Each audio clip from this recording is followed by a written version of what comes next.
প্রিয় উচ্চ মাধ্যমিকের ছাত্রছাত্রীরা, তোমরা যারা 2024-এ উচ্চ মাধ্যমিক পরীক্ষা দিবে তাদের ইতিহাসে 8 মার্কের যে বড় প্রশ্নগুলি আসে সেই প্রশ্নগুলি আজকে আমি তোমাদের সামনে তুলে ধরব। তোমরা মাত্র 6টি প্রশ্ন পড়লেই কমন পেয়ে যাবে।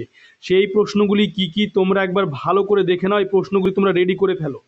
দেখতে পাচ্ছ প্রথমে যে প্রশ্নটি রয়েছে সেটি হলো 1 নাম্বার, জাদুঘর বা মিউজিয়াম বলতে কি বোঝো? অতীত পুনর্গঠনে জাদুঘরের ভূমিকা আলোচনা করো। অথবা ইতিহাস রচনায় স্মৃতিকথার গুরুত্ব কি? Very very important question.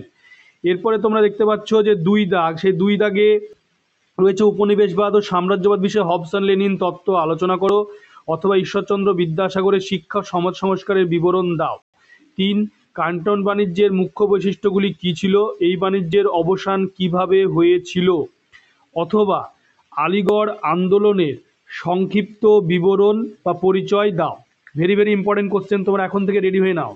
তারপরে তোমরা দেখতে পাচ্ছ যে 4 দাগের যে প্রশ্ন, সেই 4 দাগের প্রশ্নগুলি ভারতে অবশিল্পায়নের কারণগুলি কী কী ছিল? ভারতে অর্থনীতির ওপরের প্রভাব আলোচনা করো।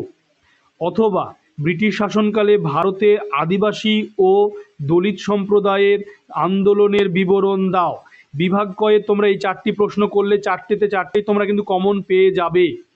এরপরে তোমরা দেখতে পাচ্ছ যে বিভাগ খ, সে বিভাগ খয়ে প্রশ্ন রয়েছে প্রথমেই 5 দাগে দেখবে 1909 খ্রিস্টাব্দের মলেমিন্টো সংস্কার আইনের প্রধান বৈশিষ্ট্য ও গুরুত্ব আলোচনা করো। অথবা রাওলাট আইনের উদ্দেশ্য কী ছিল? গান্ধীজি কেন এর বিরোধিতা করেছিলেন? ভেরি ভেরি ইম্পর্টেন্ট, 5 দাগে এই প্রশ্নই আসবে। তোমরা দেখে নাও বিভাগ খতে যে নেক্সট যে প্রশ্ন 6 দাগে ট্রুম্যান নীতি কি? মার্শাল পরিকল্পনার উদ্দেশ্যগুলি কি ছিল? অথবা কিউবার ক্ষেপণাস্ত্র সংকটের সংক্ষিপ্ত পরিচয় দাও। 7 দাগে 1942 খ্রিস্টাব্দে ভারত ছাড়ো আন্দোলন সম্পর্কে একটি নিবন্ধ লেখো।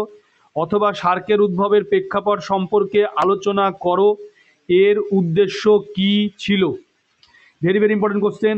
বিভাগ খয়ে লাস্টে দেখবে তোমরা যে কোশ্চেনটা আসছে পরীক্ষাতে দেখতে পাবে 8 দাগে 1946 খ্রিস্টাব্দে নৌ বিদ্রোহের কারণ ও তাৎপর্য কি ছিল? অথবা হোচিমিনের নেতৃত্বে ভিয়েতনামের মুক্তিযুদ্ধের সংক্ষিপ্ত বিবরণ দাও।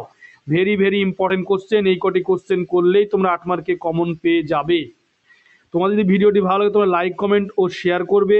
তোমরা চ্যানেলটিকে অবশ্যই সাবস্ক্রাইব করবে এবং তোমরা তোমাদের বন্ধুদের কাছে এই যে 8 মার্কের প্রশ্নগুলি বেশি বেশি করে শেয়ার করো।